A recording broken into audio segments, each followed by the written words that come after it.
Order. Agenda item 1, public access to meetings. This meeting is open for public attendance. You may also watch the meeting remotely via live stream. Action item number 2, meeting opening and roll call. Carlin, can you please call the roll and verification of quorum? Yes. Mr. Robbie. Here. Ms. Portson. Here. Mr. Pope. Here. Mr. Summers. Here. Ms. Erler. Here. Ms. Rano is excused. Mr. Kowalski. Here. Mr. Campos. Here. Ms. Bushman. Here. We have a quorum. Thank you.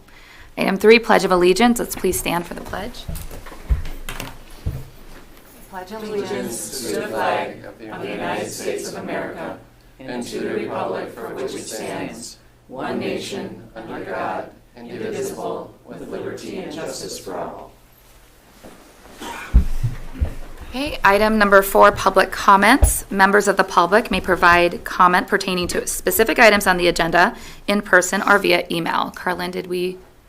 We did not receive anything via email. Okay, thank you. And I don't see anyone signed up for public comment in person. Item 5, presentations. We have a communication report with Sarah O'Donnell. Hello.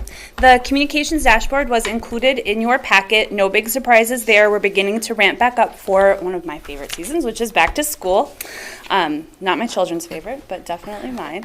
So I did just want to give you a quick overview of some of the communication projects we are doing just to get people kind of back in the habit of checking their emails, going to the website, those sorts of fun things.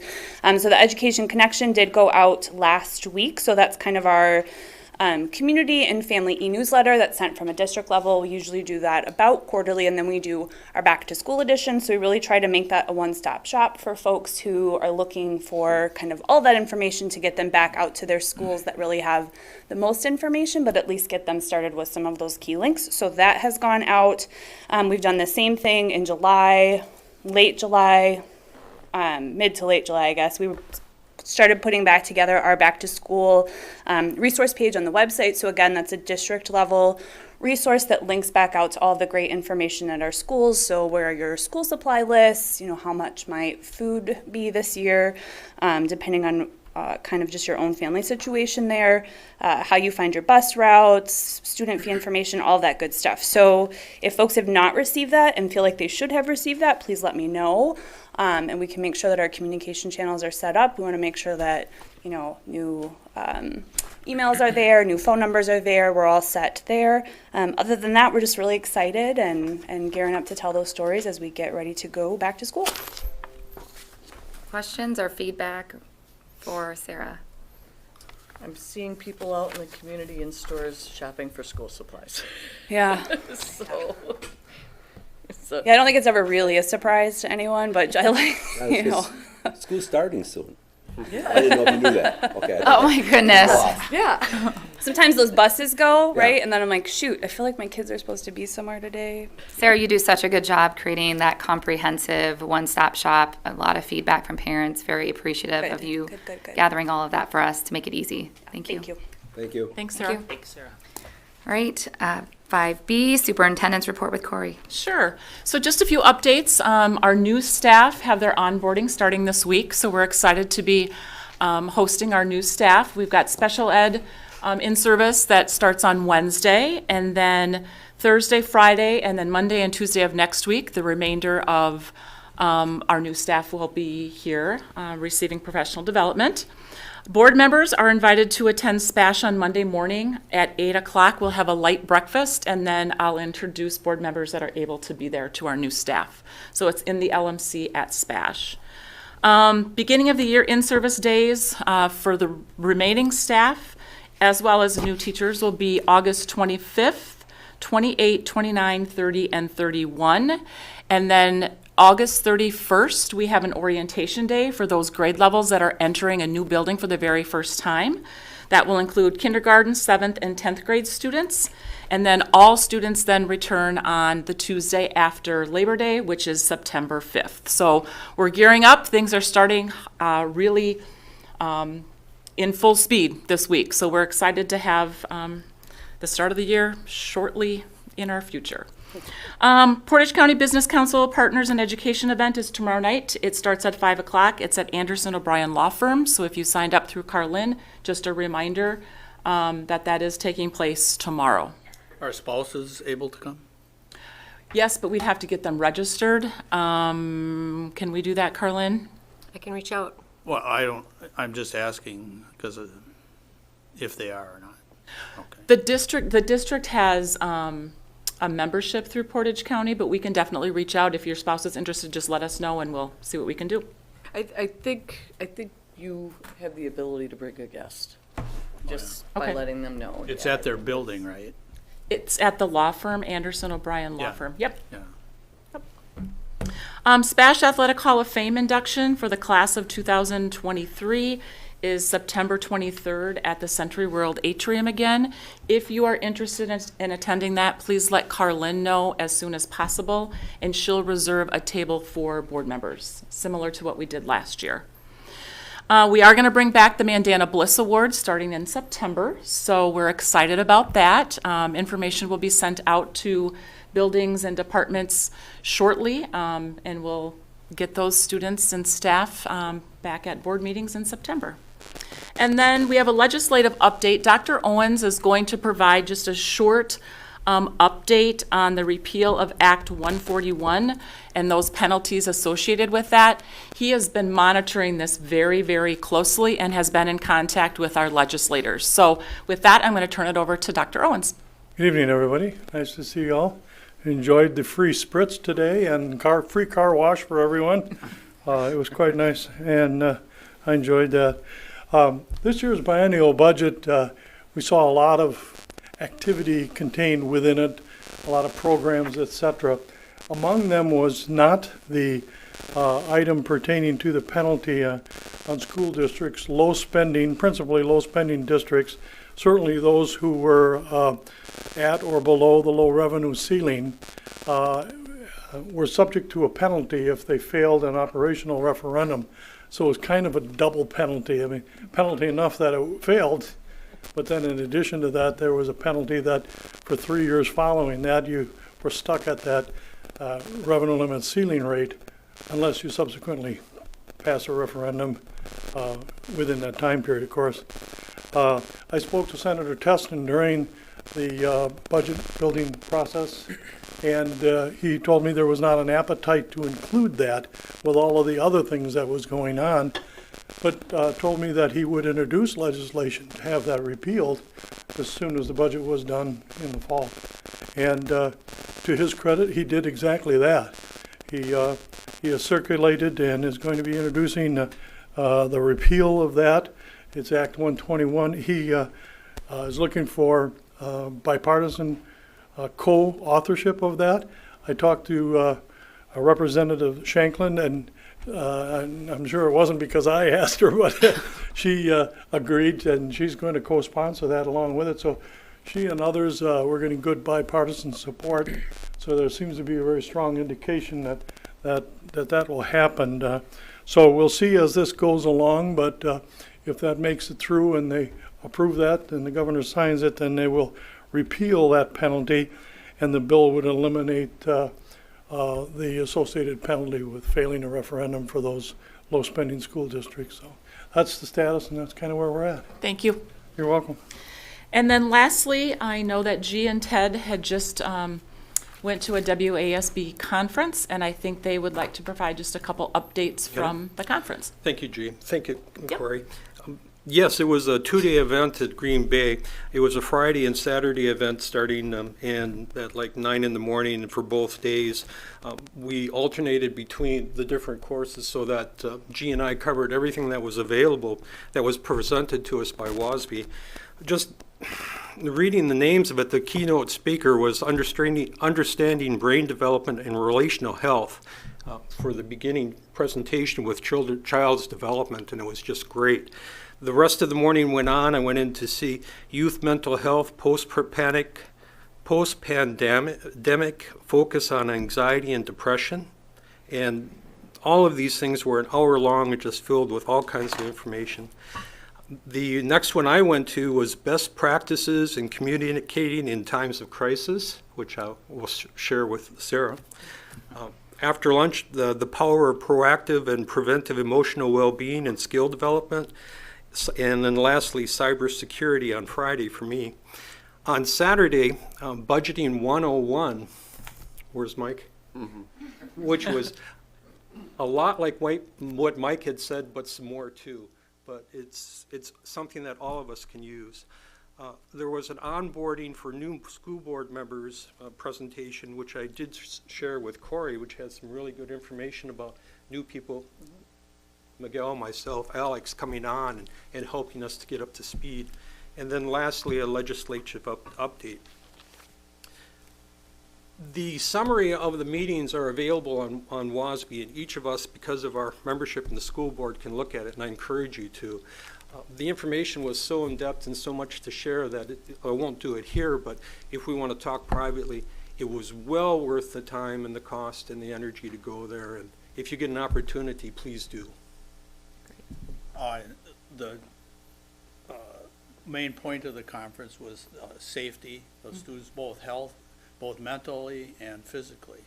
And so I got to see this one, and you know this guy, Ted Hayes. Yep. And he's contracted with our district before, I guess. He's quite a guy, and he wrote a book, and he said to say hi, and to Al Hetzel too, you know, and stuff like that. I was impressed. I mean, his book reads just like him. It's full of one-liners. And it's like 260 pages of one-liners. And it's really good stuff, but he was mostly concerned with physical safety, looking at the facilities and things like that. But I was impressed in talking to him, how much the students mattered to him. And that was the whole point of the conference, I think, that every speaker, it came back to the students. And for him, you know, he's worried about doors and stuff like that, and for him to say it's the students that mattered to him the most, I thought was pretty interesting. So that was my biggest impression of the conference, was even these guys who've been at it for a long time still are coming back to what's best for students in each one of their talks and presentations. And I talked to a guy from St. Croix Central who's been on the school board 26 years. And he was the guy who brought up that Lee Pritzel that I told you about, that, you know. Yep. And even he, like, he's sitting there 26 years, you know. I haven't even been alive that long. But he was like, the students mattered to him the most. That's probably why he's been there that long. And he even emphasized with new board members and everything, it always comes back to the student. So that was the impression I got. And I have this book, Ted gave this away free. He said he made enough money in his life. And if anybody wants to look at it, it's pretty interesting reading. I mean, you can page through it pretty fast and get an idea of what the guy is like. Thank you both for going. I appreciate that. Thank you. Good. Oh, there's the regional conference coming up pretty soon. I think October 4th or something like that. And if you haven't been that, I urge you to go. It's great. Thank you. Thank you. Okay. Item 6, consent agenda. This includes the minutes of the June 17th, 2023 school board meeting, the approval of the schedule of monthly bills, and employment recommendations. I'm looking for a motion to approve the consent agenda. So moved. Dennis? Second. Miguel? Discussion? Hearing none. Carlin, will you call a roll call vote, do the schedule of monthly bills? Mr. Robbie? Yes. Mr. Campos? Mr. Pope? Yes. Mr. Kowalski? Yes. Ms. Portson? Yes. Ms. Erler? Yes. Mr. Summers? Yes. Ms. Bushman? Yes. And motion carries. Thank you. Could I just say something real quick? I'm sorry I didn't mention it before the vote, but I just talked to Beth and I asked her about what's our situation, employment situation, and maybe you all know, I didn't know, that we're doing pretty good. And I've been reading a lot of doomsday articles out there about it's now a crisis, it was a crisis, now it's a catastrophe all around the United States. And we're in good shape, I'm sure, thanks to Beth's efforts, better than the schools around us, and let's hope we can keep finding them. Absolutely, and I will mention, the principals have been very, very, very appreciative of Beth and her team and the amount of time and effort that they're putting into finding staff. So kudos to the HR department. And I will say Kelly Seafelt over at the UWSP, she used to work for Yep. us here. She's working her tail off getting, Point produces the third most student teachers in the state every year behind Madison and Milwaukee, which is really a tribute to them. So we have a lot of them coming out of here, and that might help us, you know. Good, thanks, Chief. Item number 7, Business Services. We have the Business Services Human Resources Committee report in Judy's absence, who is excused. Meg will provide the report. So we had a good substantive meeting last week. A couple of the items are on the agenda that were action items, or one was an action item. Tom did a wonderful tutorial for the committee, really walked us through the ABCs of finance like he does every year at the state convention for people all over the state. So we're lucky to have him, and I think all of us left the meeting having a little bit better understanding of all sorts of things. I can do his job now. Look out, Tom. Yeah. I'm up for your job. The other thing he reported on that isn't on the agenda is just the fact that we really are pretty much wrapped up with our facilities referendum. There are a few items out there. I know he and Mike are doing their best to chase those bills to make sure what needs to be included in last year's budget gets incorporated into last year's budget. So we also got a report on Gerke Field and the significant improvements that are happening there, which we're going to wind up paying a little bit more on an annual basis, but it's going to benefit our kids. So it's all good news. So I'll move into the revision of the 2022-23 budget. I would like Mike to step up and give people just the specifics of it. Yeah, this is something that we do every year. We have to come back and revisit the budget at this time, which is a little strange because we passed the budget back in October. But there's always a few things that we don't know at that time, and it usually has to do with grants. So we have to make some really very minor adjustments to the budget throughout the year. And it doesn't really change the overall budget itself. For example, if we have to increase an expense, we have a matching revenue. And so they kind of zero out. So the fund balance that we passed, or that you passed, with the October budget back in 2022 remains the same. So I could go through some of these changes if you're able to click on the attachment. And what I'll have you do is just take a look at, let's see, I gotta put my glasses on. Okay, the adopted budget, there's a column, and then there's a column for the amended budget.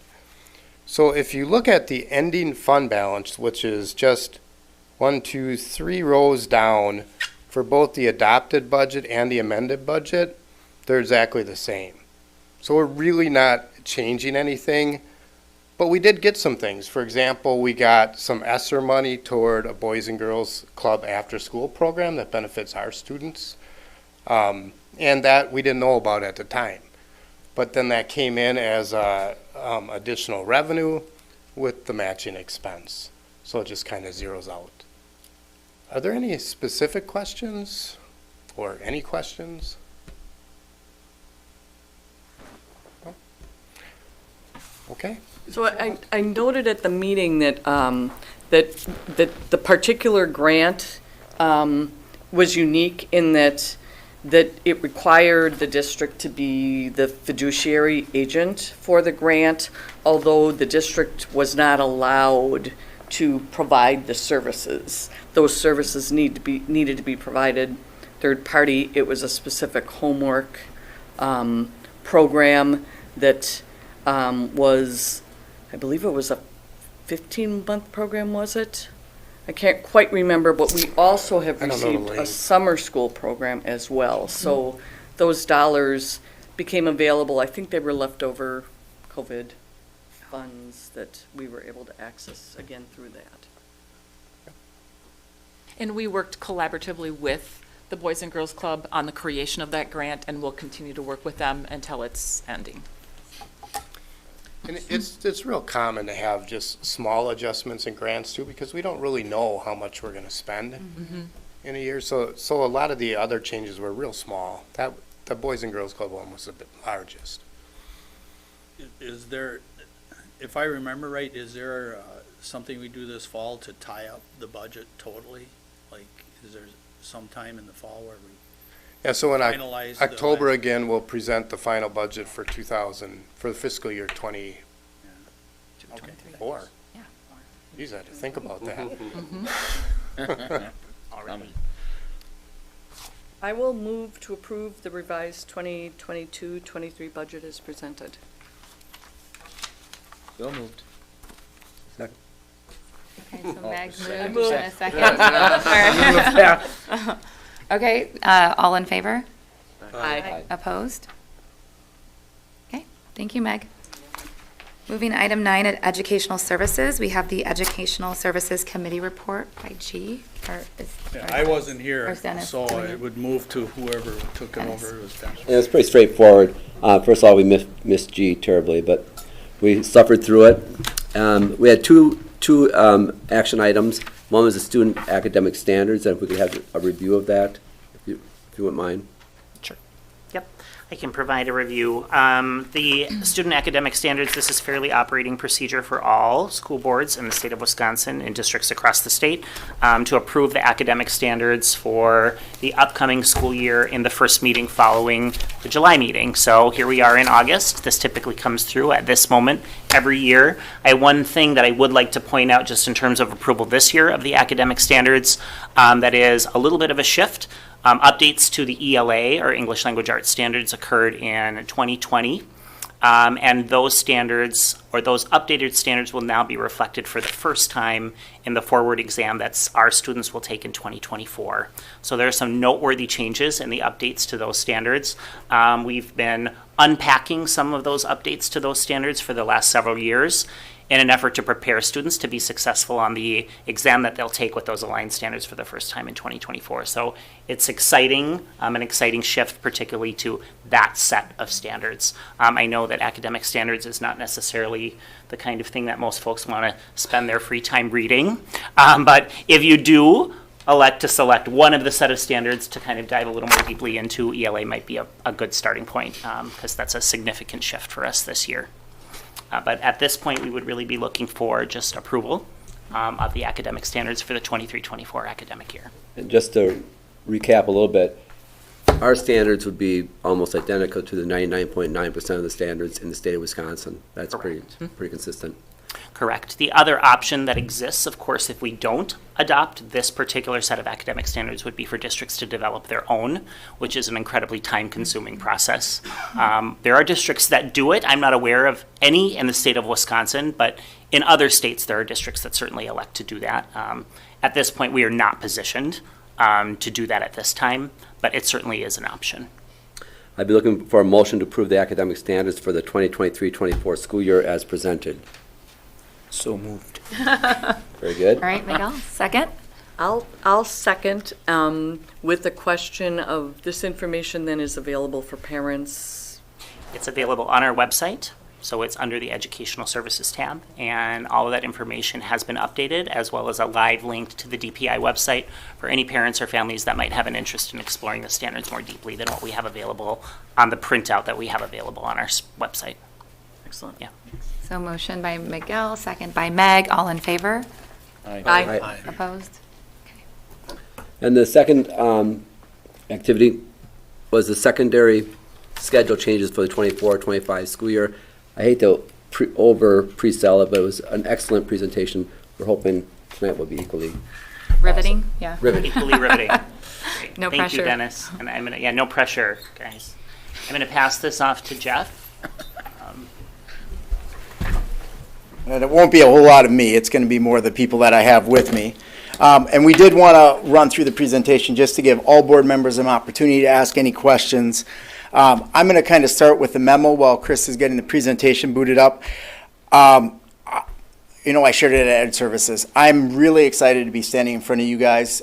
This represents the culmination of a ton of work. We had staff members at PJ Jacobs, Ben Franklin, and Spash, all involved with this over the course of the last school year.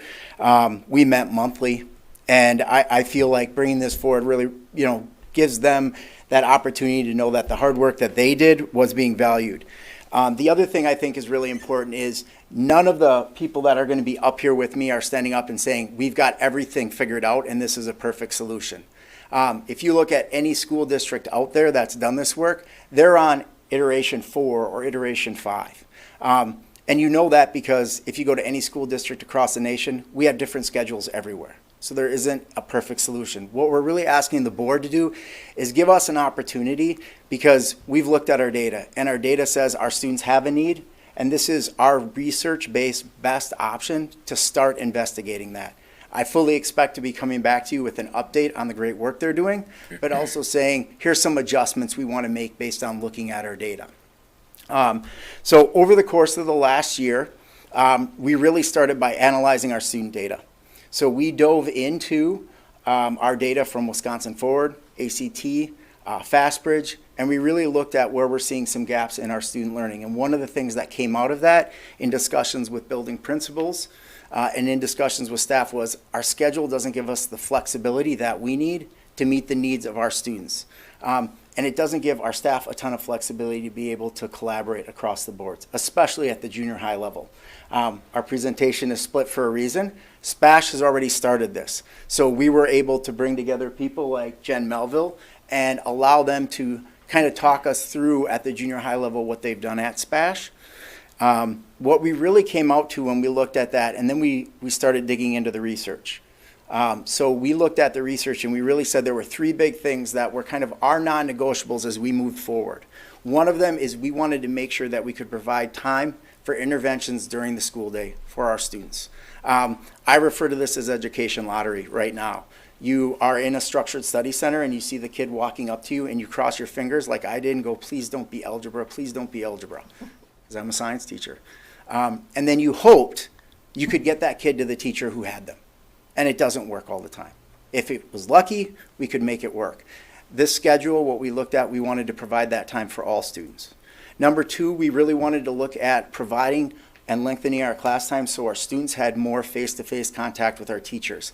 This is especially important to me because we approved the ability for 7th and 8th grade students to get credit for high school level courses. And right now we have a discrepancy between the amount of time they're in courses at the junior high level versus high school, and this will bring that into parity. And then number 3, our teachers are phenomenal, but it's really hard to find time during the day for me to be able to sit down if I teach 7th grade science with the other 7th grade science teacher and really look at what can we do to best support our students, talk about best practices, and look at student data. And we wanted to provide that time. So we're going to walk through our presentation, I think. Sorry, Jeff, I don't know what, it keeps kicking me off of here. I don't know what's happening. And the presentation that you guys had up, board members, this is the one we shared with you guys in June and July.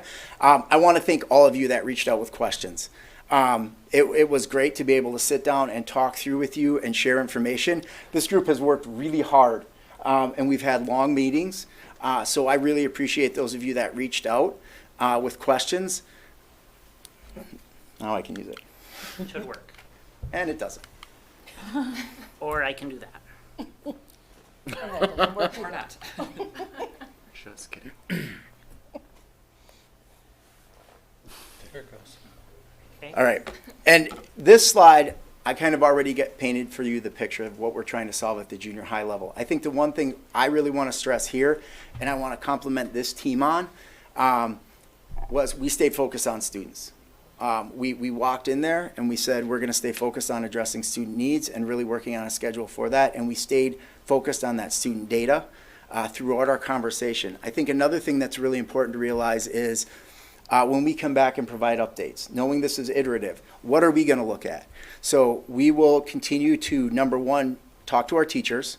One of the things we'll do is survey our teachers during that collaborative time and look at, we're using a PLC model. So they call it the 4 questions. And we're going to ask teachers, which of those 4 questions are we focusing on? Are they the right questions? How can we continue to better support students? Number 2, we're going to look at that intervention time. And we've got 2 great metrics to look at for that. Number 1 will be our DNF data. And then number 2, we'll be able to look at how many students are we moving into our SST process. So we have an MLSS process that we use at each one of our buildings. And the SST process is what we do when we refer a student who we're just not being able to support at the first level. So could you just let us know in the community know what we have it's a like lot of this is acronyms. like educational like language. So SST is our student services team. So when we refer a student there, they're going to be able to get additional support.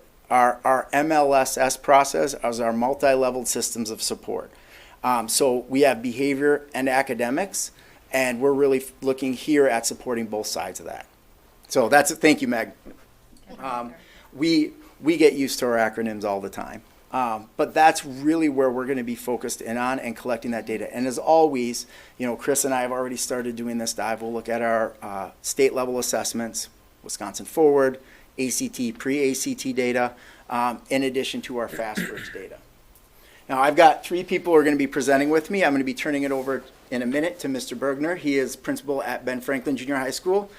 He's going to send it to Mrs. Connect, principal at PJ Jacobs. And then we have Jen Melville, who's joining us today from SPASH. She has been working on this for 10?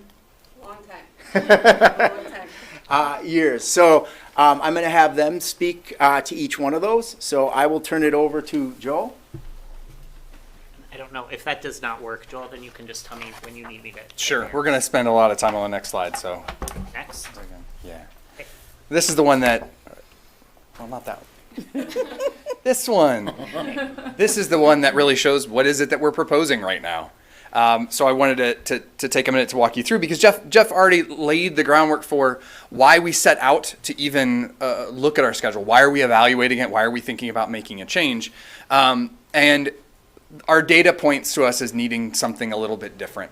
And what is one of them? There's so many things in schools that are not within our control that we can't do something about. Time is one that is, and how we're using our time. It's an incredibly valuable resource. And so we set out to look at how we might take the one thing we can control for sure and shift it a little bit.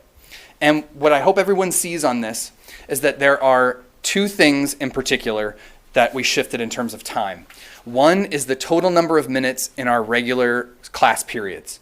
By moving from 44 to 49 minutes per class period, we have given our students the gift of more time with their teacher during a dedicated class time. So maybe a lesson needs another 5 minutes, they've got it. Or it's more time for them to be working on applying what it was they just learned and being able to ask a question of their teacher.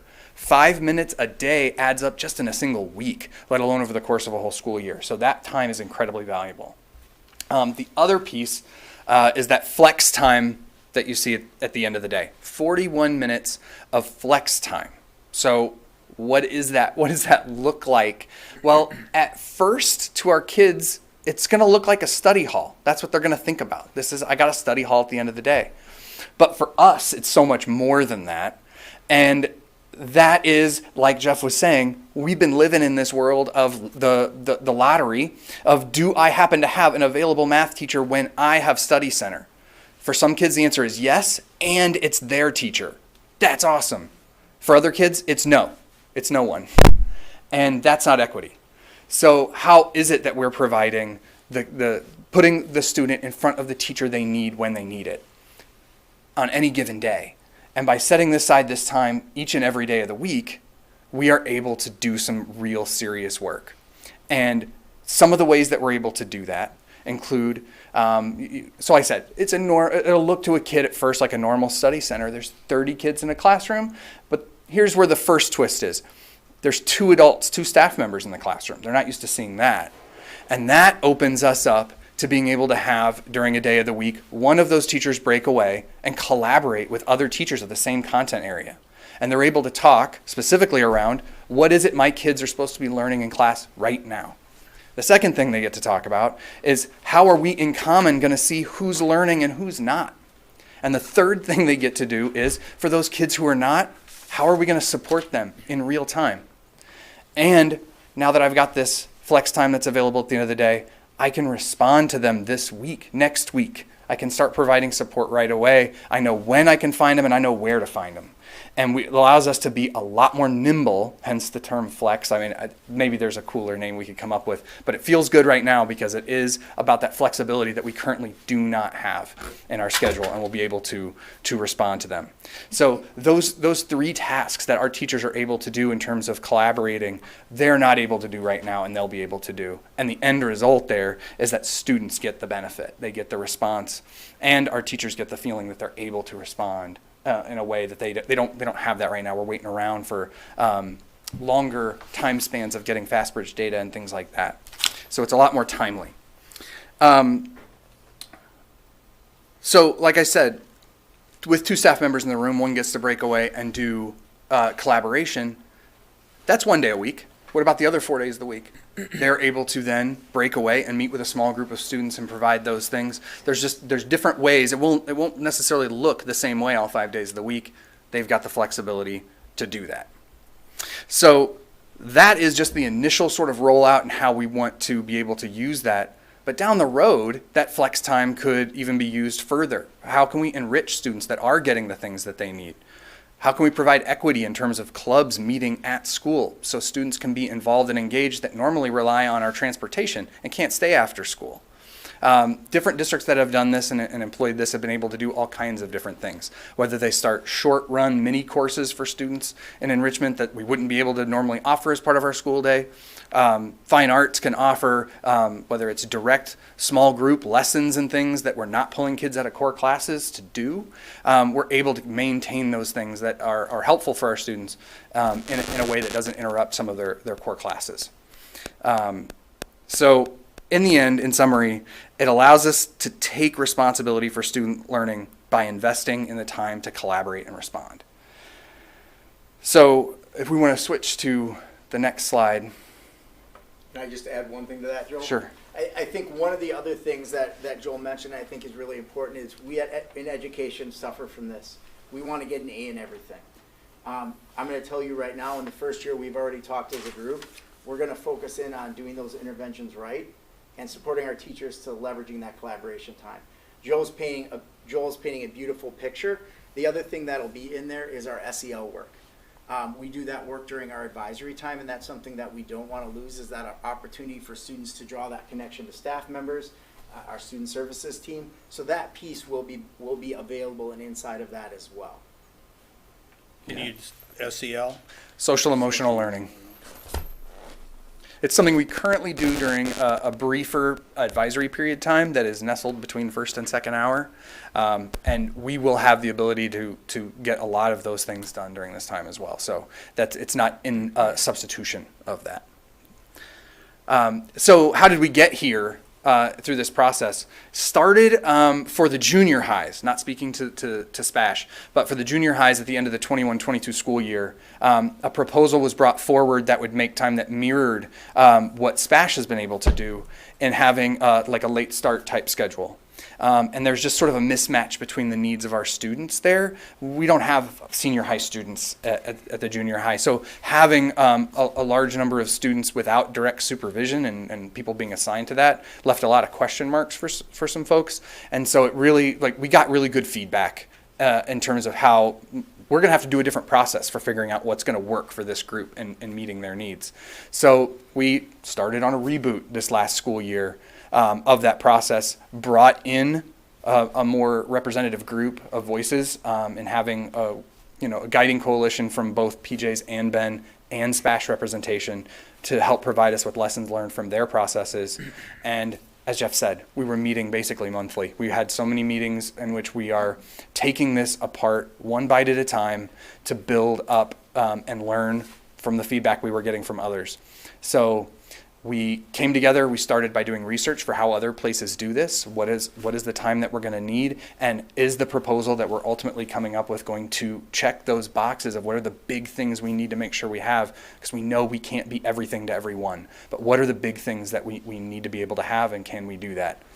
And when there was particular groups that might be affected by what we were doing, we met and we pulled small groups together, and both principals and Jeff met with those departments and heard out their concerns, responded. Sometimes we made changes to what we were bringing forward. Sometimes it was just helping them understand what led us to where we were. Sometimes it was individual folks who came to us and really had strong feelings about things, and they made our proposal that we have today better because they sat down and we had those conversations. We were able to provide surveys to staff. We were able to provide surveys to our families and analyze those. You'll hear more about that moving ahead. But that was all part of that timeline that led to us being here and presenting that. Any more for that? Nope. Okay. So the last slide that I want to show you is the results of our staff survey. The print's a little bit small, but it's close to like a 2-to-1 ratio of people being in favor of the 41-minute flex model. And from the written survey, written feedback that they were able to give, I know that the time aspect was big. If we could have had more time, I think some people would have liked even more time in just seeing the value that can provide for students. A lot of the concerns were things we were able to respond to and just clarify, or it's things we need to just pay attention to. We believe, for example, one of the pieces we got, students do not have enough time to eat with a shorter lunch period.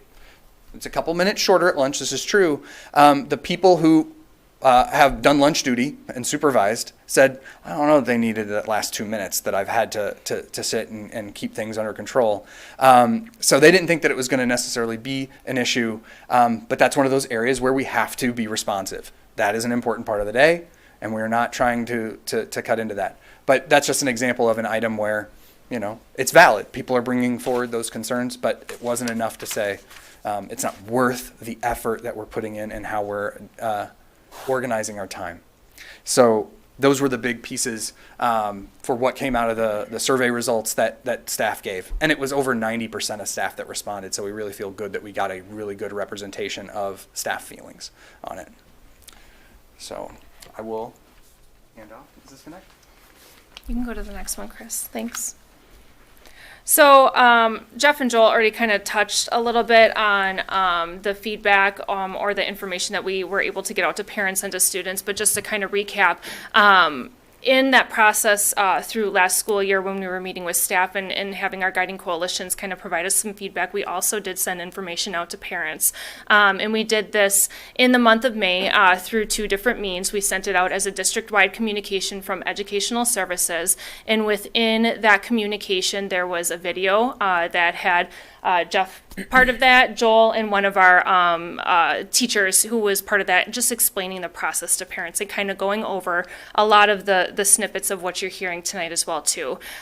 They were given an opportunity to provide feedback through a Google form, and then they also received this information via text as well, just like a text format in that email. So based on the parent feedback, we didn't receive a lot of actual surveys filled out. We received responses from 65 parents.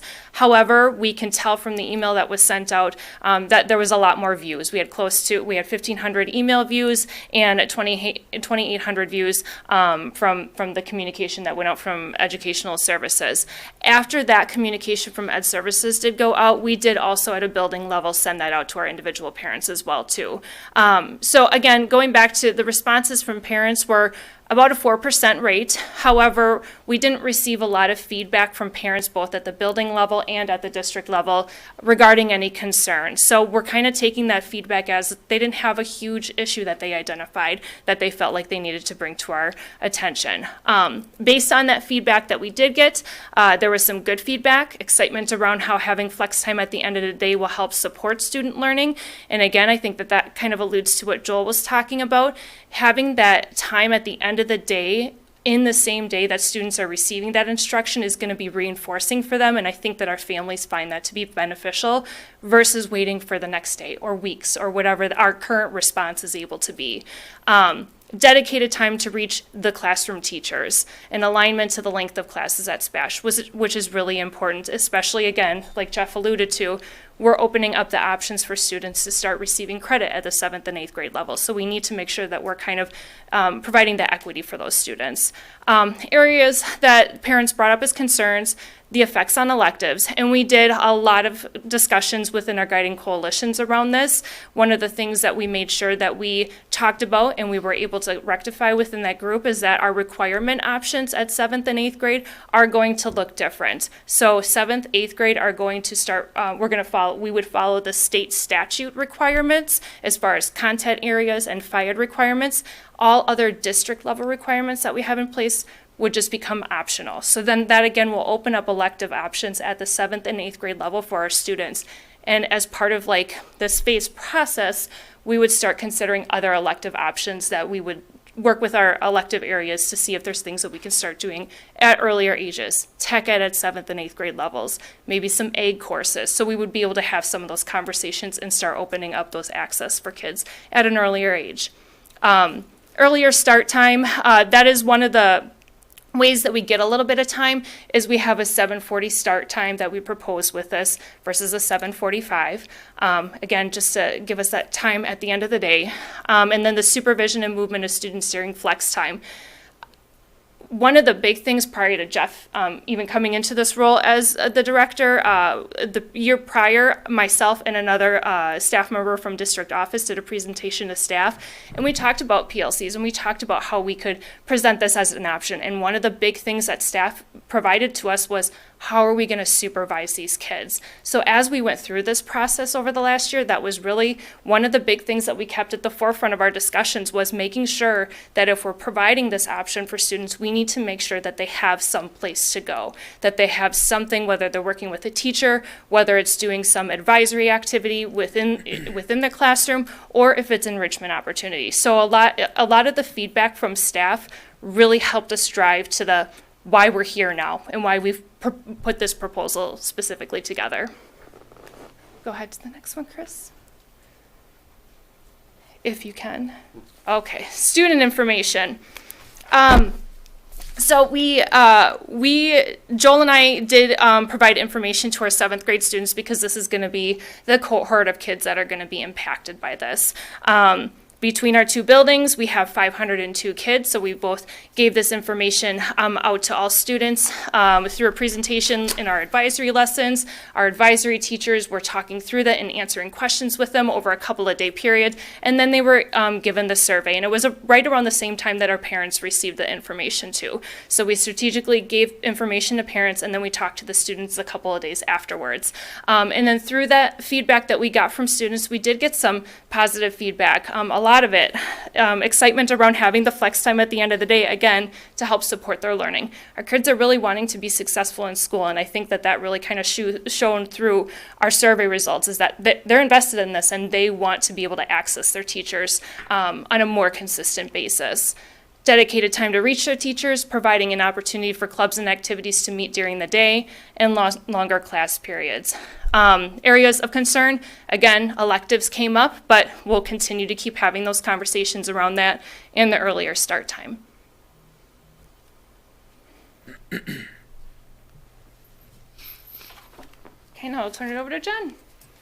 All right. Hi there. For those of you who've been on this journey with me, I'm back. And for those of you who have not, I'm John Vollendorf, second string quarterback. I have Jen Melvin, one of the assistant principals, who's been working on this. We started back in 2015, so we started pre-COVID. We were looking at a different schedule. We knew we had to do something a little bit different. One of the biggest motivating factors behind that was we needed to find some intervention time to be able to meet the needs of our students, as well as find collaboration time for our teachers. Our teachers needed to be able to collaborate during the day, in particular when you look at those common courses, so that our students could have common shared experiences. So if I was teaching U.S. history and Dennis was teaching U.S. history, they had those same experiences because we had talked about it. Those assessments were similar. Along with that, when you look at it, our academic programming has really evolved. We continue to add courses, we continue to do things. However, our daily schedule had not. It had remained the same for a really, really long time. Chris, if you could advance. So we kind of looked for what are the desired outcomes for this, and our team really identified and prioritized the following 3 outcomes, and it was we want to improve our access for our students to our teachers. How can students get in if they need help, if they need support, if they need that additional academic time, as well as enrichment? What can we do to be able to provide that enrichment, in particular for our bus riders, those students who can't stay after school, who can't come before? If you look at that's when a lot of our clubs meet and activities happen. We wanted to increase faculty collaboration time. We knew that that was essential to really improve that universal tier of instruction, in particular, being able to give our regular ed teachers and our special education teachers time to collaborate. So we decided to work and we created and piloted a hybrid schedule that addresses those different teacher needs and student needs. If you could advance there, sir.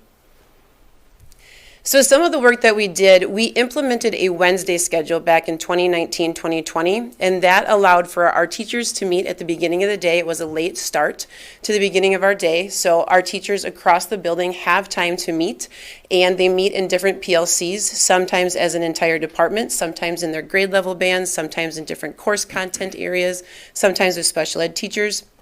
Then we incorporated an advisory session for our students to address academic and career planning. So if you see that advisory time is in there, along with what we call PLT, and that is personal learning time, and that is at the end of the day. And teachers can request students come and work with them. Students can also request of their teachers, can I come in during that time? And so that is time set aside that students can go and access their teachers. If you look at some of our students who are really involved, or students who have to catch a bus, they can't do that. So we needed to incorporate some of that time into the schedule. We piloted that hybrid block in February of 2020, right before some things happened. And then we solicited feedback on that and the Wednesday schedule, as well as that hybrid block pilot. That feedback is all linked in here. We looked at everything. We asked our teachers, we asked our students, we asked our families about PLCs and instructional teams. We asked them about that PLT time at the end of the day, how that was going, and then we asked them about that Wednesday schedule. We then took all of that feedback and we revamped the schedule a little bit. And using that feedback, we really revised Wednesday. We kind of moved a few things around. It was really cumbersome on our teachers to go back to back on a few things, so we moved some pieces around. We tweaked the hybrid block and we're prepared to pilot again later that semester. However, that didn't happen. We had a few other things going on across the country. However, our overall support for our work was really high, and we're really proud of that. If you look at the numbers off to the side, our staff is highly in favor of our schedule switching. They saw some increased things not only for themselves as staff members, and as well as what it meant for our students. So we have a lot of support behind the work, and we were ready to go. And then COVID. So right now what we are doing is we are kind of in that stepping stone stage with our schedule. So we run a daily schedule Monday, Tuesday, Thursday, and Friday. That is a traditional 7-period day, and students run through that. On Wednesdays, though, what we've been able to do is maintain that PLC time. And that is when teachers are meeting, students can come in early. There's a lot of students working in the library. They may go to our testing center during that time. We then start the day, first and second period, go to our advisory lesson, and then have PLT at the end of the day. So that's what our current schedule looks like.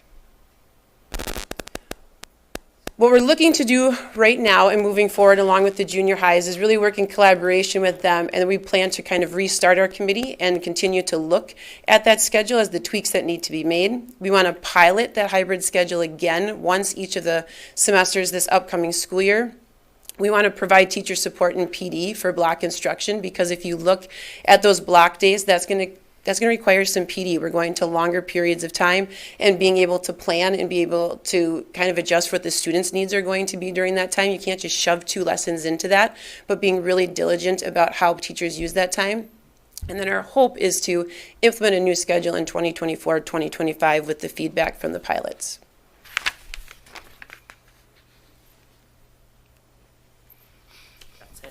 All right, fantastic.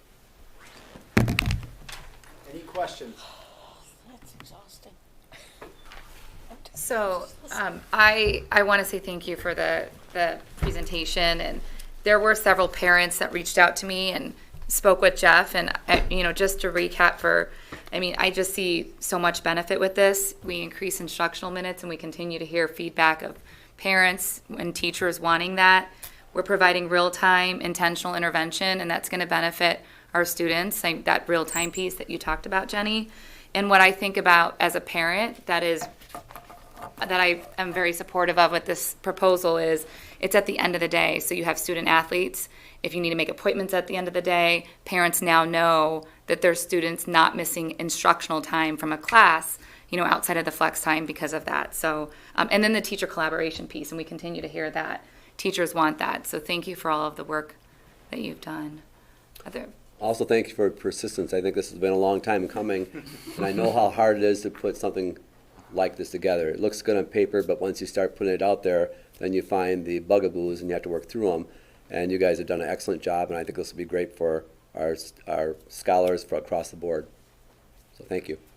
So I appreciate that you hit on the SEL, because I know that's something that, that came before us, and that, as a request, not that long ago, probably 5 years ago, I want to say, and that has been continuing, in the ability to have a time during the day to provide that uniform information, whether it's by class level or the entire building, depending on what staff believes needs to be provided, and the ability for students to have that consistent adult within that they can make that connection with. I think that was always our focus.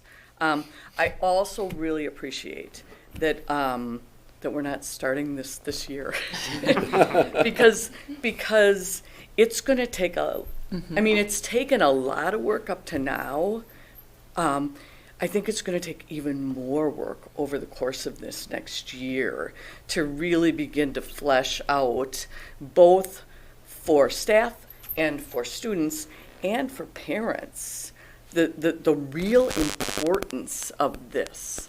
Because I think it's easy to take a look at it and say, well, then kids can just leave an hour early.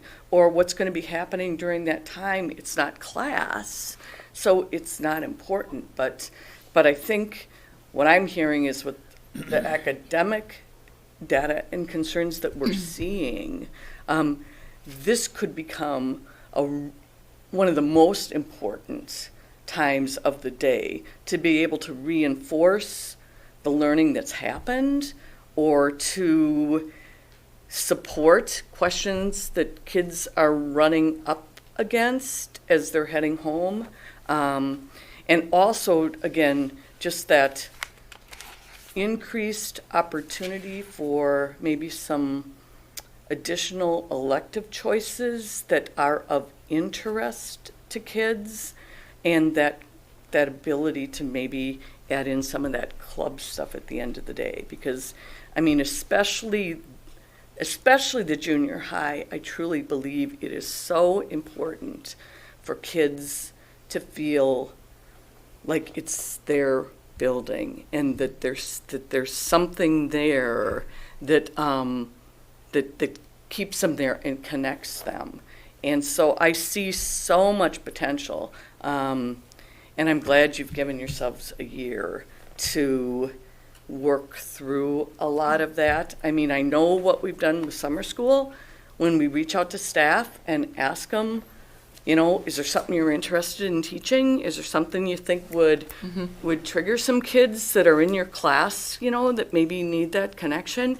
And we've gotten resounding support from staff year after year to be incredibly creative about what will hold the interest of kids in this world of social media and so much else out there. So I'm fully supportive of all the work you're doing and all the opportunities that this might present to our kids. Any other thoughts, comments, questions? Have you talked to other districts, large districts, Wausau, Marshfield, Rapids, to see how they do and the success or lack thereof?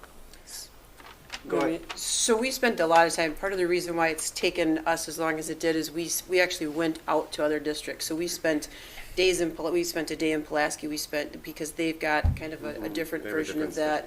Yep, we spent a day in Wausau. We were actually on a flex mod route, and then we didn't, so we've done a lot of those things, kind of figuring out what those tweaks needed to be, what worked for our demographic of students, what was going to be a hurdle for some of those things. So I would say that we were able to get a lot of that work kind of done a few years ago, so that they didn't have to maybe start doing some of that right away, because we could say, here's what we've learned that's not a good route to go down, and that type of thing. But yeah, we spent a lot of time with, I think, 5 or 6 different districts with very different schedules. Kimberly's got a block looking at the feasibility of that. That's a really expensive schedule to run. Looking at, Rapids runs a trimester. So yeah, we looked at all of those. And did they note success using a flex time type of schedule? Did they show success in the implementation of this? Yeah, so what they actually really showed us is how you use that time, and in particular, the accountability that you place on students. And it's going to be very different for us. I think Joel alluded to that a little bit, or Jen did, when they were talking about, but for us, it's going to be how we request those students and how we make sure that they are where they're going to go, and how we help them become responsible about that. That's going to be the biggest part of this next year for us at SPASH, is how we make sure students are taught how to use that portion of the schedule. But yeah, those that have figured out flexi schedule, whatever they use to move those students around, have seen that success in being able. They've seen reductions in discipline. They've seen reductions because now we have an SEL portion. Reductions, discipline, reduction in D's and F's, higher testing when it comes to forward, whatever testing they've done. They've seen results for that, because I've taught with this for 11 years. We have not seen results. I'm super reluctant to support it because we have not seen results. And we've changed things, we've modified things. And so because of that, I understand the support. I want students to have success. That's not, it's for the students. But if we don't see the results of that, and when I talk to other teachers from other districts, they share those same things. We haven't seen reductions in D's and F's. We haven't seen reductions in discipline. We haven't seen more empowerment of the students in those things, wanting to be involved in extracurriculars or whatever. I understand Jen's point of, now we're not missing kids during instructional time. Yeah, fantastic. However, we're not seeing the reduction in what we want, or the improvement, reduction, whatever you want to say. And so because of that, I'm reluctant to support it, because the evidence that I have seen and the research that I've seen hasn't been supportive of that. And I can speak to Alex what I saw in Colorado. And one of the things we did, we were on that journey before I left, and I was actively involved in that process, and we talked to schools. And I think part of it is what are you looking for a silver bullet, because none of those exist. There's always ups and downs, but the schools that I worked with that implemented it, when they did, they called it win time, but a variation of flex. What they said is schools that do it right, they stay laser focused on making sure they do these 1 or 2 things really, really well. So what are your 1 or 2 things? It's the intervention time. The intervention time that we're going to have, and then making sure our teachers are able to collaborate effectively. This isn't another department time, and it's not another prep. This is a time for us to come around and identify what our growth areas we need to see for our students, and we need to supply our staffs with that resource so they have in their quiver the tools to be able to say, okay, what worked really well. And those schools that have stayed true to that have implemented that component of the PLC, that to me is one of the key differences in a lot of places. I see a lot of people that are doing lip service to a flex mod, flexible schedule, flex time, separate from PLC. And they are PLC in name only. They'll talk about it a lot. We won't. And that's one of the reasons, to Meg's point, we didn't do this over a year. Some people have been working on it for 10. For all of us at the junior high level, that was a lot of our learning this last year. That is a learning going into next year. In fact, they challenged me to have a 5-year plan. And all 5 years of that plan, the PLC is built in. because we know if we don't equip our teachers, this becomes a prep time and it becomes very frustrating. So we stay focused on those two things and we make sure we do them right and we do them well, because our status quo isn't good right now. No. Like if we look at our data, what we're doing right now isn't working. We have to try something, and the schools that have done PLCs and done them well, they can speak to success. And I think to Jeff's point, right, this is iterative. So they'll come back, they'll share what's worked, what's not worked, what we need to tweak based on the data. I mean, I think it's a great time to bring that into the discussion, the focus part. I have worked in a high school we're in PLC models for more than 3 years as a teacher. And then as an administrator, I was at a middle school using the flex model. And over time, if you allow yourself to get distracted by the next shiny object and shift your focus to what you're doing as a building, it becomes just another Christmas ornament on the tree of a thing that you say you do. But if it's not your focus, it's not going to get the results. And so you can see your results drift off. It became it was still a functional part of our multi-level systems of support process and how we moved kids along. But was it really this key thing that teachers were collaborating around and we were being timely and responsive? Not after a while, because we gave them too many other things to do. So if we're really focused and we're building up teachers' capacity to continue to engage in those 4 questions. What is it they're supposed to be learning? How are we going to find out if they are? And what do we do if they're not? And what do we do if they do? If we keep them focused on those 4 things and allow them to explore their own learning to make themselves better in their area, we will see the results. But if we drift, then we can be that district that 6 years from now says we do PLC and says that we have this schedule and we're not seeing the results. And I think part of it is that just accountability piece. So like I think that with our district leadership, with our building level leadership, we are all ready to hold each other accountable for the system. And that's why we're wanting to invite you guys to hold us accountable to the system as well too, because it is a way of doing business. It is not just another program. It is not just like the new shiny initiative that you do. This is how you operate. You have systems in place to review student data. You take it back to your building level teams. You take it back to your content area teams, and you figure out what you're going to do to intervene in those specific times. That's what Flex is all about. It is that universal level of support that all kids can access, and within Flex, then you build an intervention, a intense intervention, and other things. So, because part of the problem is that we also don't want to continue to keep going down referrals to special ed, and we have concerns with that, and that is why we need to have some kind of system in place so that our teachers can collaborate, they can look at data, they can reflect on their practices and how they're giving universal instruction, but also how we support the kids that really have gaps in their skills.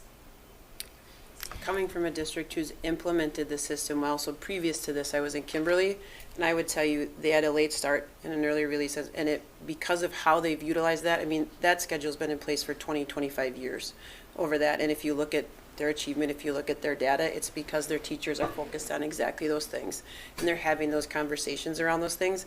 Without that system, we'll never get into that place. So I agree that there's some nuances of how we use the Flex, but without that collaboration time in there to actually talk about student data, learning targets, that kind of thing, we're never going to get to the root of what the problem was what we've noticed.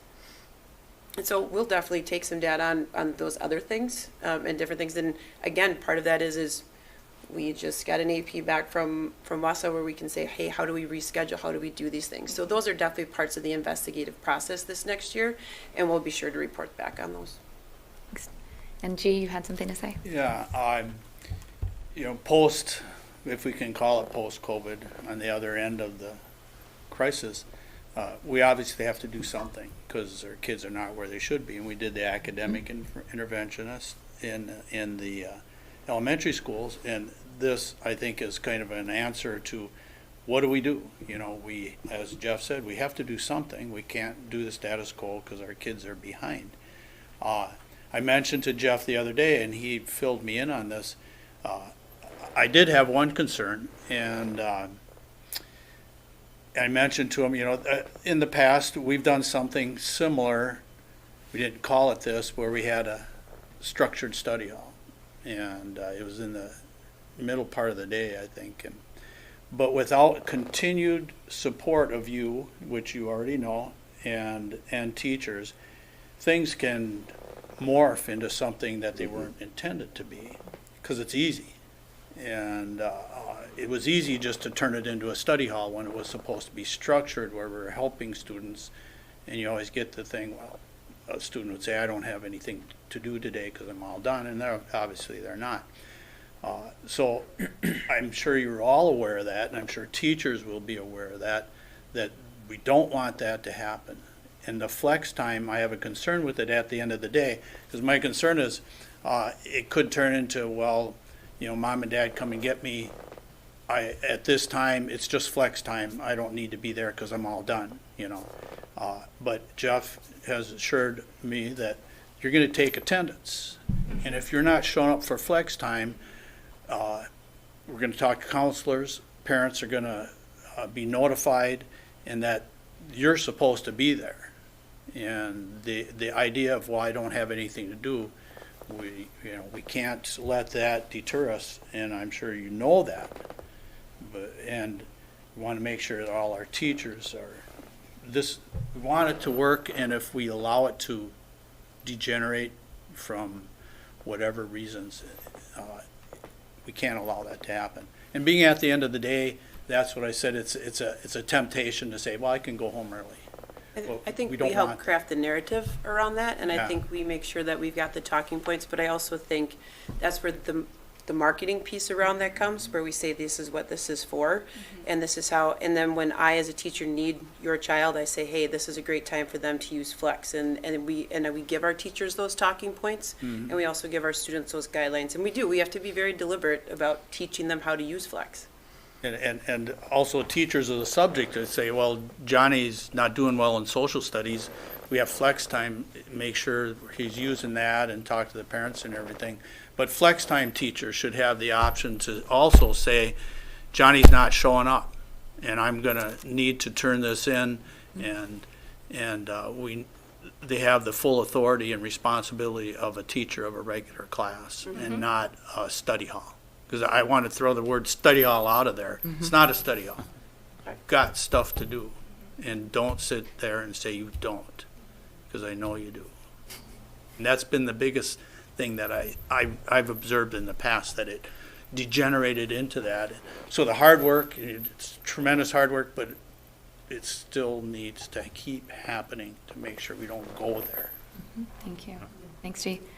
Okay, so Just a Okay. really Sure, quick, yeah. really quick question. It's a popular topic. I don't know how cell phones and usage and stuff is controlled in school just in general, but in this particular case, how is that controlled or not controlled? I was the guy that never had anything to do in study hall, but I was a really good student, got it all done during class. And if I had a cell phone back then, I would be that kid on my cell phone the entire time. But it wouldn't have affected me because I was a good student. But like, how is that controlled? Just how is that controlled? They all say.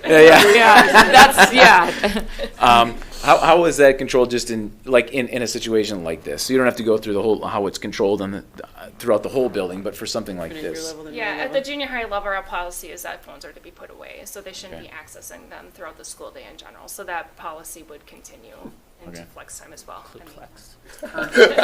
It's currently what's That's asked okay. of them during Yes. their study centers, and it would just continue.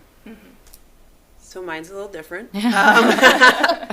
We have what we call my time and your time. And so we've worked really hard with students on understanding that when it's my time as the teacher and the instructor, then your cell phone is away, and when it's your time. So what we're really trying to do is prepare them for that next level in being an adult and being like, this is an appropriate time to check your cell phone, this is not. Because parents are trying to get a hold of their kids, they are trying to do different things. So when is it an appropriate time to check your cell phone? When is it? How do you use it as a tool? How do you make sure it isn't just, so that's where that teacher is really usually pretty involved in really trying to coach them through and help them with that. So that's kind of how we work on that at the high school.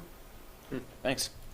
Okay, so I am looking for a motion to approve the new schedules for the 2024-2025 academic year for PJ Jacobs Junior High, Ben Franklin Junior High, and Stevens Point Area Senior High School as presented. I motion. Okay, G motioned. Second. Second by Miguel. You had lots of discussion, so all in favor? Aye. Aye. Opposed? Aye. Okay, motion passes. Thank you. All right. Thank you. Thank you, nice Thank job. you all. Thank Nice you job, for guys. all of your time tonight. Moving on to item 10, student services. We have the annual resolution regarding expulsions and independent hearing officers, and we have Jenny McMahon going to come up and. So Jenny is here to answer any questions, but just to inform the board, every year at about this time, for school boards that choose to have an independent hearing officer determine student expulsions, they have to take action on this item annually. So our recommendation would be that the board take action to have the independent hearing officer continue to determine student expulsions, knowing that that final decision does still come before the board.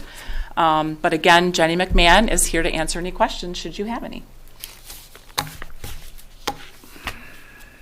Any questions for Jenny? Why have we elected to have a different officer? Good question. Pardon me? Why did we elect To go this route. to have a separate person rather than the board hear that? I think it just allows for someone who's impartial, someone who's not perhaps knowing of the student or knowing of their family or different situations, so that they can really just look at all the evidence, information, and provide an unbiased opinion. The board still votes. Correct. Ultimately, yeah. Yes. I think also it was the reality of a board's a large group, and when you're asking a student and their parent to appear at a hearing, and again, Stevens Point's a large community, but it's also a small town. And often, so it also adds a level of confidentiality for the parents and and the student. And so this has been something we've been doing, I want to say half a dozen years.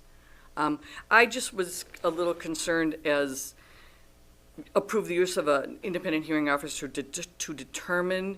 I think a better word is to prepare a report and recommendation to the board, because that's ultimately, that does come before the board, and the board has the ability to ask any questions, raise any questions, make come up with a different resolution than what has been has been provided to us by that hearing officer. So on that note, the IHO, is that basically you hear like an arbitration? You're the one talking with the family and the person in question, and then bring it to the board with a recommendation? Is that how this process typically works, or? Yes, so it's an attorney that we use, and that individual sits down and hears all of the information based on the situation with the student. The student and the family are invited to be there, and then based on all of that factual information, makes a recommendation, presents it to us to present then to the board for you to take action on. What's the cost of this? It just really depends on how much information is gathered and how much evidence is supporting that recommendation. So it varies. And an average annual cost? And would it depend on how many we cases have? they have? Correct. I can go back, Alex, and look to see over the last 3 years how much we've spent on that and send that off to the board. Because if we're trying to reduce costs, I'm just looking at ways to reduce costs, and if we can reduce costs by like $10,000. I don't know, I'm throwing out a number. Well, let's reduce costs. On the other hand, and I agree with you, but I can tell you I've noticed situations, and noted situations, I should say, where they've tried to go without attorney's insight, and it's cost them hundreds of thousands of dollars in lawsuits. Because that gets pretty tricky in the law. All our principals are experts in what they do, instructional leadership, et cetera, but in terms of the law for expulsion, et cetera, and the advocates out there, it gets very, very tricky. And we're glad to have your expertise as well, but it's good to have from a legal aspect, because sometimes that's what comes down to is, lawyers' discussion. So Yeah, it's a very high stakes decision. Given But that, regardless of- given that alone, we should do it. But not to But push back, but regardless, regardless, they can we still take us to still court. make the decision. Correct. So if the attorney came in here and there were 10 different expulsions and we expelled all of them, that doesn't change the liability we potentially have.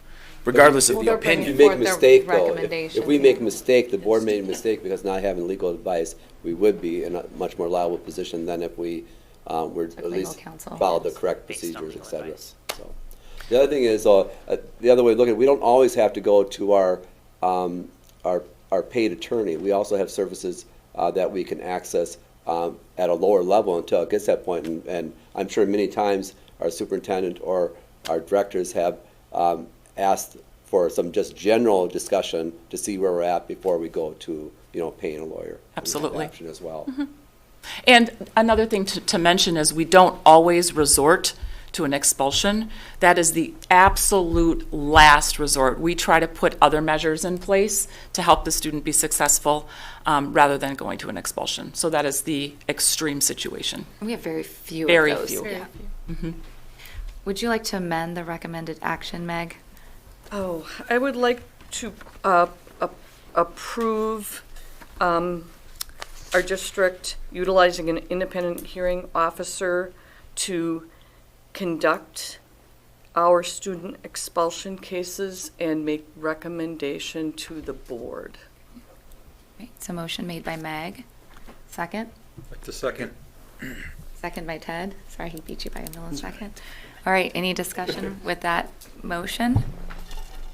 Okay, all in favor? Aye. Aye. Opposed?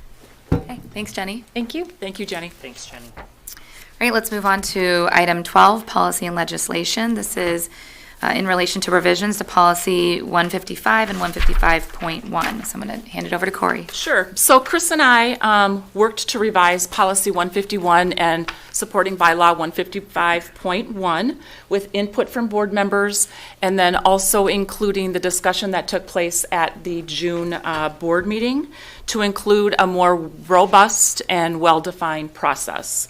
So the revisions are in your packet, and the majority of the revisions are in number 5 of policy 155, which include after the April board organizational meeting, committee chairs shall review applications using an established evaluation rubric, and then committee chairs will select the top 4 candidates for interviews with committee board members. Following those interviews, committee board members will vote to select the top 2 candidates to then be recommended to the full board for action. In there, we also put language in the event that there is a tie. Committee board members will cast a ballot vote until 2 candidates receive the greatest number of votes, similar to what we do for open board seats where we appoint a board member. Other than that, there were minimal changes to the policy, but Chris and I really felt like after talking with board members, providing this verbiage in the policy met the request and discussion from board members that it be more robust and well-defined. So we're asking for you to take action on those revisions. And changes to the supporting bylaw language would be very similar, and most substantive are in number 5, similar to what you see reflected here in the actual policy, 155. I would move to approve the revisions to policies 0155 and 0155.1 as presented. So Miguel motioned, second. Barb second. Discussion. I'm going to be, I guess, voting no on this without additional discussion. What I heard at the last board meeting was that board members, generally speaking, wanted a more robust policy, procedure, and also wanted citizen members to be able to have an interview. And this kind of does it half and half. So my druthers would be that the committee chair would include as part of their responsibility under the existing policy, providing an interview to all applicants and then making recommendation to the board. I think that I guess my 2 concerns are if we're looking as a board to provide citizen members with an interview, that anyone that applies should be entitled to that. And my second concern is the reason most governing bodies are not equal in number, are not even in number, is because of that possibility of a tie. And I'm not saying it will happen with this board. I'm not saying it will happen with the existing committees that we have, but I believe I have some concern that it could be a situation where we do wind up with a tie that doesn't give way. We changed our policy about appointment of board members based on our council's recommendation because of a situation that happened in southern Wisconsin with a board that was, I don't know if it was a 4-person board or a 6-person board. They were missing that other person, and they went, I think, well, it was definitely more than a year, maybe even longer than that, without being able to appoint somebody. And so our existing board policy says that in the event we go for like a couple months, in terms of appointing a board member, if we would go for a couple months with that situation, then the board president would have the authority to appoint. I think those who are on the board remember we waived that part of the policy at this last appointment because of the timing, because we were waiting for the new board to be seated. We would have actually gone for more than that 2-month time period that would have triggered that ability of the president. I was in the president position at the time to appoint, and that to me is not something, that's not a place we want to go. So those are my reasons, and I just want people to understand. If the majority votes for this, I will be in full support of it. I will do my best as a member of a committee to support the spirit of it. But I do have those two concerns. The one about affording interviews to all, and then my concern at some point down the road that we're going to wind up in a tie situation that could pose issues. Don't we have 3 members of the board on a committee? 4. Oh, it's 4. It's 4. But I will point out in the second page under standing committees, the second line down, it says citizen student members will have voting privileges in all open standing committees. There's a student. We don't have one now, but there will be, right?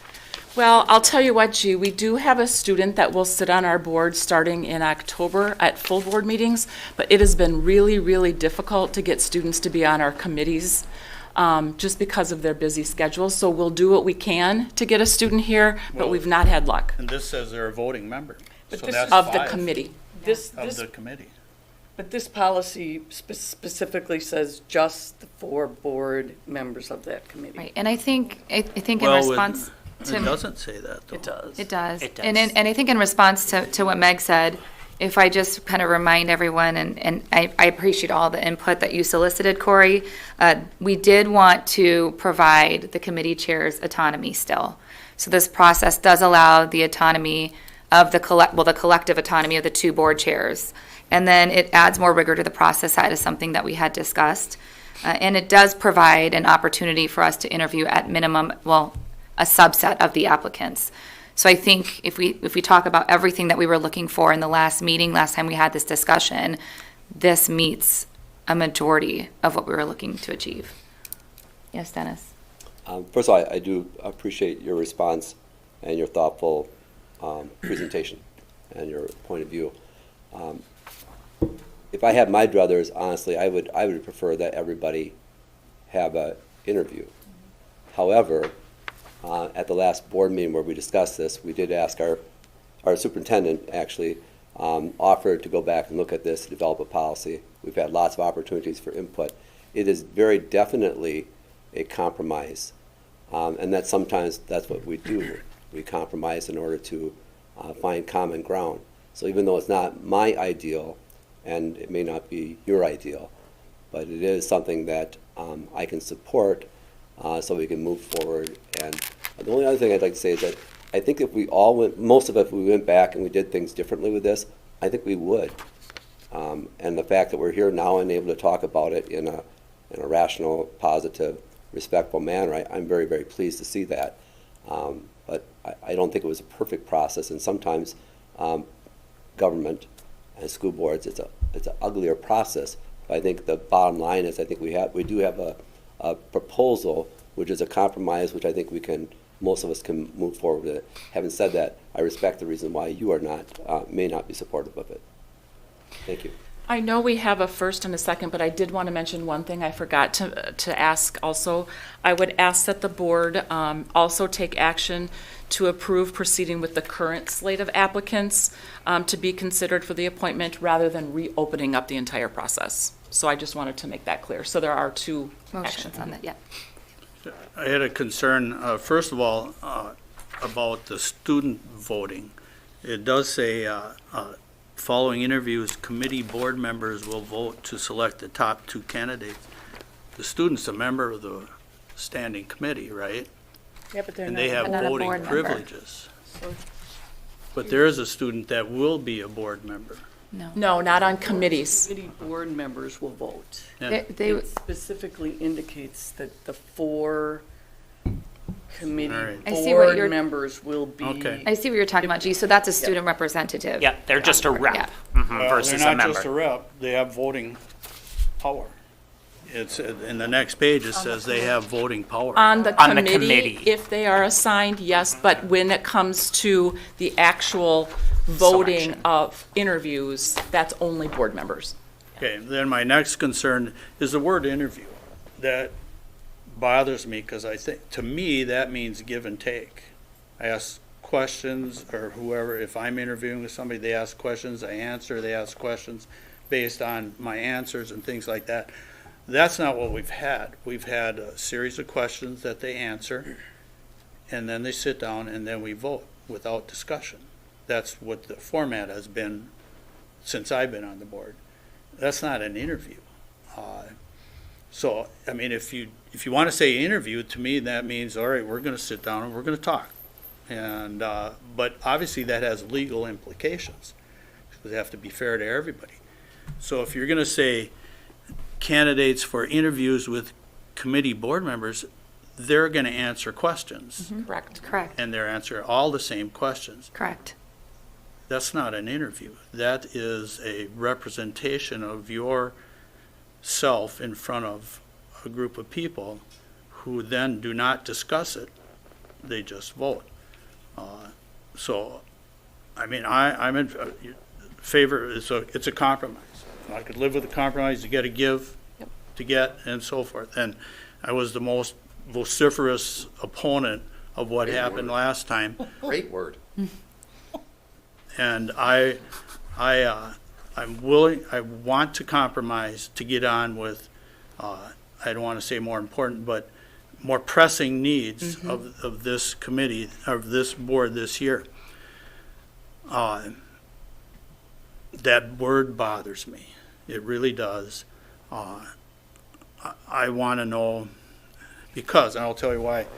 If we have, and this is what I've seen, and I've been a part of it as much as anybody and guilty of this. We have people come in, they answer the questions, and we vote. Do I have a predetermined vote in my mind? I'll tell you yes. And I think if we were all honest, that we come into that saying, I like this candidate, I like this candidate. Does what they say really change that? And I think if I'm honest, and you're honest with yourself, I don't think it really does. If you don't know that person at all, maybe, but it's a small town and we know people. The intent of those interviews, G, will be for the committee board members to gather additional information from them that we weren't able to garner from that application. And there So is they're gonna have different questions No, than there their will be application. questions that will be determined that each candidate will get asked, all the same questions, and then there's a 5-point Likert scale that each individual board member will vote. So in our committee that we worked on the first time, that's not an application. You're saying that the application is they're saying we want to be considered. Now the interview is answer these questions. The application is the same, the interview questions are what's different. And that's the next step in the process. So there will be different questions. Correct. Yes. And who will determine those questions? Those are already determined.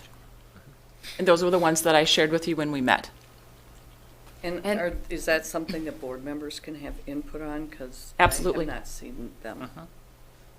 Each board member I shared a copy with when I met individually. The rubric and the interview questions. I'm sorry, I did not. There were a total of 5 questions. And who came up with those? I did, with input from Chris. And I was just saying, gee, this is very similar process, the interview piece, to what we did with the open seat position. I know, and that was part of my point is, and I'm trying to be honest with myself, and I always want to say I include myself in this, that we have predetermined, when we come into that situation, I believe, maybe I live on Mars, I don't know, but I believe that we have predetermined votes in our mind before that quote interview process. And again, it's not an interview. It's you say what you answer to the questions, and then we decide. An interview is back and forth, which I believe we can't do, right? I mean, that's fraught with legal implications. It would be nice, but we can't. I guess at the core, the very least, I would say I'm working on myself to make sure I can walk into that room and say, I really am going to do my best to listen and not make up my mind before the process. And I've been involved in that process from both sides. I've been out there and I've been here. And so far, I have the distinct feeling that it was a done deal before I walked into the room, on both sides. Gee, I hear you, and I think that hopefully this process creates ways that we can mitigate those. I've talked about unconscious biases, right, where we might have the predetermined thoughts or our feelings about individuals, and that's what we're attempting to try to at least mitigate some of that with this refined process. Well, and I just wanted to say that, and I'm going to invoke my trust accelerators right now. Awesome. I'm gonna Okay. say, all right. I guess I have a question so it's really not an interview by definition. It's more or less a request for additional information. It's an opportunity for applicants to it provide is- more of their background and It's experience. definitely, I'm looking at it right here. According to Merriam-Webster, a formal consultation usually to evaluate qualifications, a meeting at which information is obtained, as by a reporter, television commentator, or pollster, from a person, a report or reproduction of information so obtained. There is nothing about a two-way conversation. Okay, I think- strike me down right here. No, this is I had to bring it up. This is the second time it's been brought up. You can read For the people- Merriam-Webster definition. I'm telling you what really happens, okay? A definition is a definition on a piece of paper. Sure. An interview is a give and take process. It is not you come and say what you want and I vote. It's give and take, which I know we can't do here because legally we can't. So what do? We try to mitigate the idea of saying, I've already decided, or I'm inclined to this, and try to really listen. And I have to do that myself, because I implicate myself in that. Sure. That's the nice thing about having more rigor is I may come in with a predetermined notion about somebody I want to vote for, provided I know all these individuals. I didn't know most of the individuals that come in, and I would probably, after this round, I would imagine a lot of us won't know the people that come in. That depends on the questions you ask Fair to try enough. to separate the candidates, but I already know I can't But if ask we them have the input, questions I if we want. have input to Corey, then that takes away that bias. But the point is, this more rigor, there may be some things that are, questions that are asked that's the only way to help maybe change your mind, is asking more questions. I think I understand G's issue, because if I wanted to get to know, if I didn't know Meg, for example, if I wanted to get to know her, I would sit down with her and we would have a discussion back and forth, and we would be able to share information and press in on more information and, go back and forth.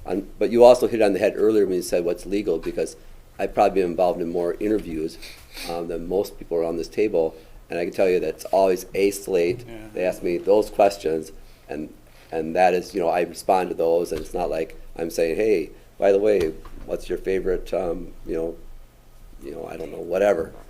It's not a discussion, and for legal purposes, it's the same when we hire people.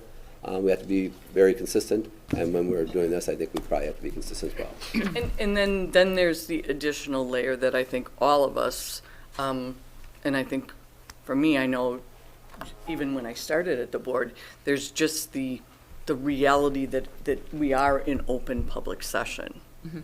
I mean, so we are, and it's it can be intimidating. I mean, it can be intimidating in starting on a board.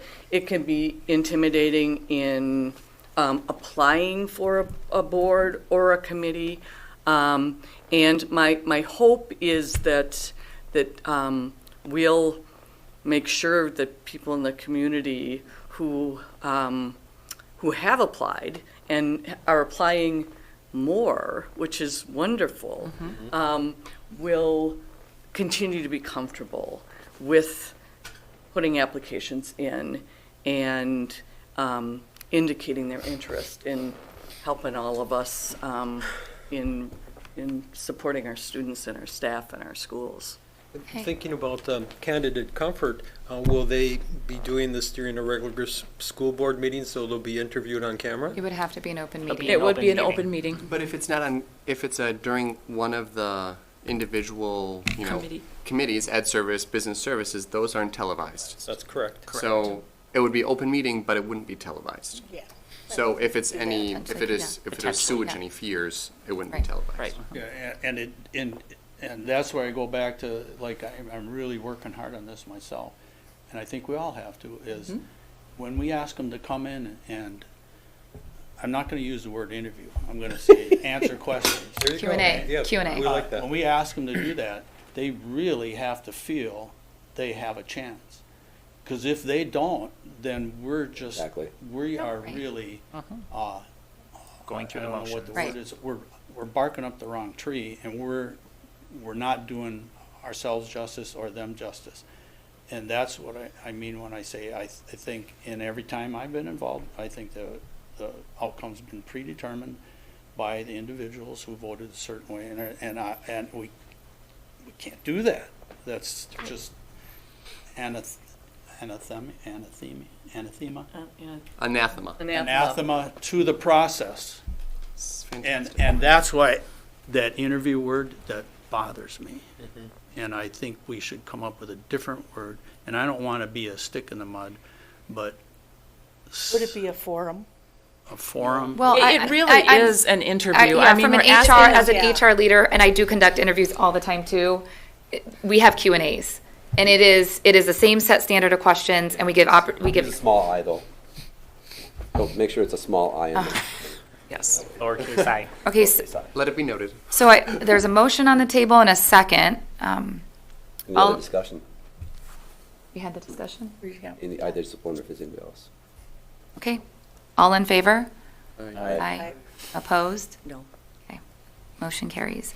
And then we have another action on there, and this is looking for a motion to move to approve proceeding with the current slate of applicants to be considered for appointment to serve as citizen board committee members. Make the motion. Okay, motion by Ted, second by Dennis. Discussion. We've had these people in limbo for a while. Let's do it. Let's do it. Okay? Any other discussion? All right, all in favor? Aye. Opposed? Okay, motion carries. All right, moving to item number 13, general, future meetings, dates, and times. We have our next school board meeting. That will be right after the school year starts on September 11th, 2023. We have another regular board meeting on October 9th, 23. Do we have committee meetings? Oh, here we go. The next committee meeting will be on the first Monday of the month at 5:30. Business Services and HR will be the next first Monday of the month at 6:30. It'll be Tuesday this. It'll be Tuesday this month. Tuesday for September 5th. September 5th, Okay. yeah. Because Yeah, of the thank you. holiday on Monday. Thank you for that. All right, item number 14, enter into closed session. I'm looking for a motion to convene into closed session pursuant to Wisconsin Statute 1985, paren 1, paren C, considering employment, promotion, compensation, or performance evaluation data of any public employee over which the governmental body has jurisdiction or exercises responsibility. Specifically considerations of employment recommendation and contract for school psychologists and administrative contracts. So, Motion by Miguel, second by Alex. All in favor? Aye. Opposed? I believe that needs You a have roll to take call. Oh, roll call, sorry, thank you. Yep. Mr. Campos, yes. Mr. Summers, Yes. Ms. Portson, Yes.